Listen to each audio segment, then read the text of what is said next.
ஒன்றிய அரசு, ஒன்றிய பாஜக அரசு என்ன பண்ணிட்டு இருக்கு? நம்முடைய அரசுக்கு எந்த வகையெல்லாம் தொந்தரவு கொடுக்கணும், மானிய உரிமைகள்லாம் எப்படி பறிக்கணும் அப்படின்னு திட்டம் போட்டு செயல்படுத்திட்டு இருக்கிறாங்க. அதையும் தாண்டி தான் நம்முடைய முதலமைச்சர் அவர்கள் இவ்வளவு சாதனை செஞ்சிருக்கிறார்.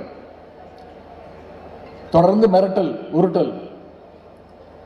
நேற்று தமிழ்நாட்டுக்கு ஒன்றிய உள்துறை அமைச்சர் வந்திருந்தாரு, திரு அமித்ஷா அவர்கள் வந்திருந்தாரு. ஒரு பொதுக்கூட்டத்தில் பேசும்போது பேசுறாரு, என் பேரை சொல்லி குறிப்பிட்ட பேசுறாரு. அவர் எப்ப பார்த்தாலும் என் ஞாபகமாவே இருக்கும். அவரு திரு அமித்ஷா அவர்கள் என்ன சொல்றாரு? என் பேரை சொல்லி குறிப்பிடுறாரு. என் பேரை சொன்னதுனால எனக்கு புரிஞ்சது இல்லைன்னா எனக்கு புரிஞ்சிருக்காது.